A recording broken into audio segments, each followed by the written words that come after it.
And howdy, welcome to it, everybody. The Chris Salcedo Show here on Newsmax TV. The left wing continues its unrelenting assault on the rule of law and the American people. The Biden administration has stopped all deportations of illegal aliens from the United States, according to a memo obtained by Breitbart News. Agents are being told that all cases of detainees in ICE custody are now to be considered no significant likelihood of removal in foreseeable future, suggesting all detainees will need to be released.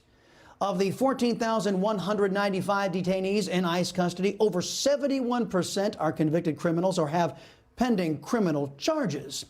These are the people that Biden is telling ICE to release into America's neighborhoods, just not neighborhoods where Biden and his elitist socialists live. One Republican, just one Republican in the entirety of the United States is suing to slow the anti-American agenda of Joe Biden. The Texas Attorney General, Ken Paxton, will be here to tell us about his efforts. But it is the destructive power of collectivist thought that I wish to speak of first tonight. Socialist propaganda making America ignorant again. That is the focus of tonight's preamble. You know, I have to admit that I'm often confronted with a perplexing question. Are left-wingers ignorant, or are they just hoping you are? The dedicated Democrats who populate the majority of the nation's newsrooms and faculty lounges tend to make me believe that they know their lies, deceptions, and half-truths are wrong. But they tell themselves that their falsehoods are for the greater good. This often used refrain has been used by despots, liars, and generally awful people throughout time to justify lying to any given population. If you want to understand the Socialist Democrat Party and their agents in the press, one need only study their guiding light, Lenin. In 1920, he stated that his kind, left-wingers, repudiate all morality that proceeds from supernatural ideas. That's what our political adversaries think of God. He went on to say that he and others who subscribe to this backward ideology reject ideas that are outside of class conceptions. Morality is entirely subordinate to the interests of class war, he said, and everything is moral that is necessary for the annihilation of the old exploiting social order and for uniting the proletariat. What's insidious about the American left's efforts is that the socialists embark on a two-tiered approach. Through the government-run education system, they work toward indoctrinating our youth to favor socialism. Then the biased press continues the suppression of truth by focusing on issues that serve to erode our rights and destroy the limits placed on government power, the limits enshrined in our Constitution. One such effort is going on right now in plain sight as Joe Biden is glorifying a man by the name of Cesar Chavez. And one of the highest insults to our people, the leftists who control government now, are subliminally elevating this man in an effort to pander to uninformed Americans in the United States.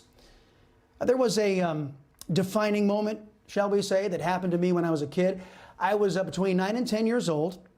I came home from the local government-run school. I was gleeful over a lesson I had learned about Cesar Chavez. I approached my dad about the information that I learned, and he stopped dead in his tracks. He looked over his shoulder. He didn't actually make eye contact with me.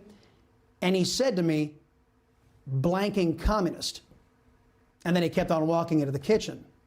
Now, I remember this for two reasons. Number one, that was the first time I remember my dad cursing in a direct conversation with me. A young boy tends to remember such things. Number two, it was my first indication that everything the government-run schools are peddling, not exactly always truth-based. And when it comes to Cesar Chavez, that is certainly the case. I have to thank a dear friend of mine, Ruben Navarrete Jr., for his exhaustive research into the truth about Cesar Chavez that he has conducted over the decades. Let's give credit where credit is due. Cesar Chavez was the leader of the United Farm Workers of America. Due to his efforts, working conditions in the agricultural fields in California were much improved for the workers. He was a labor leader. He was not a civil rights leader. Leftists in the United States have tried to manufacture a civil rights leader inside the Latino community for decades now to rival Dr. Martin Luther King. Now, let me be plain. Cesar Chavez was not fit to shine the shoes of the great Dr. King. See, King was a man of peace and a man of God. Chavez and his leaders were union thugs. Chavez hated illegal immigration. His hatred was not derived from a concern for the rule of law, far from it. Rather, it was his concern that illegal alien labor would undermine strikes being led by his union. These strikes were for higher pay and better working conditions. Farmers in Southern California had undertaken the process of hiring illegal aliens to work in the fields when the UFW went on strike. The labor was cheap, and just like today, the U.S. government looked the other way. They loved, and still do, love illegal immigration. In 1969, Chavez and members of the UFW marched through the Imperial and Coachella valleys. These are Southern California farming communities. They marched to the border with Mexico to protest the growers using illegal aliens as strikebreakers. They were joined by Black Baptist minister Reverend Ralph Abernathy and Democrat U.S. Senator Walter Mondale.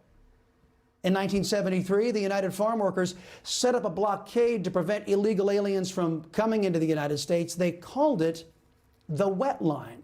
Now, for those of you who don't know, that name is derived from the term wetback, which is used by racists to denigrate we Latinos, us Latinos. It's the Hispanic equivalent for some of the N-word. And it was used by Cesar Chavez, a man who is revered by Joe Biden and left-wingers in your government. But here's why I call Chavez a union thug.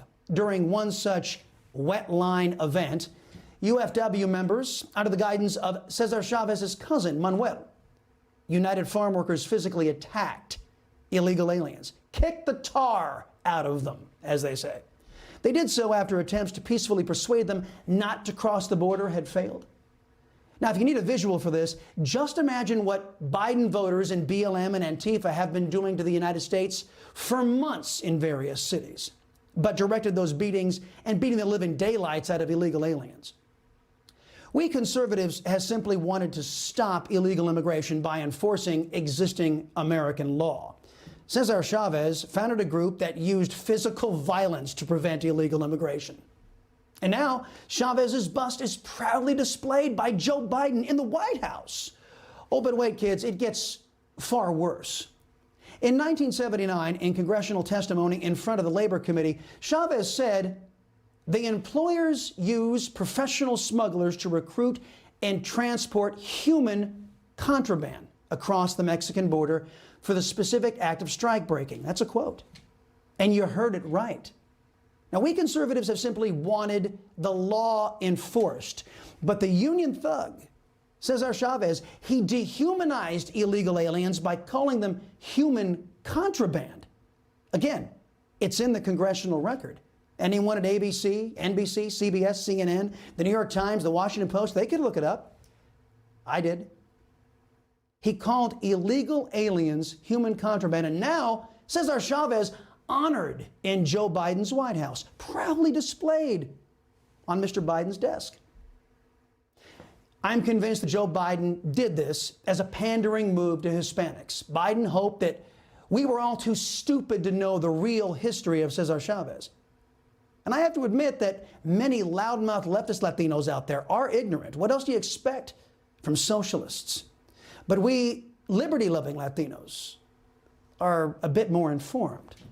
I'm proud to say that Biden's and the biased press efforts to lie to the American people in an effort to advance collectivist thought has failed, at least in this case, because now all of you know the truth. No wonder so many anti-American voices want to censor us. Without Newsmax TV, without the Chris Salcedo Show, where would you go learn the truth about who left-wingers really are and what kind of people left-wingers really revere? You just watched Newsmax TV, America's fastest growing cable news channel, now in more than 70 million homes. You can get Newsmax TV on your cable system or check your cable guide. And if your system doesn't carry Newsmax, call them, tell them you want Newsmax TV, because we're real news for real people.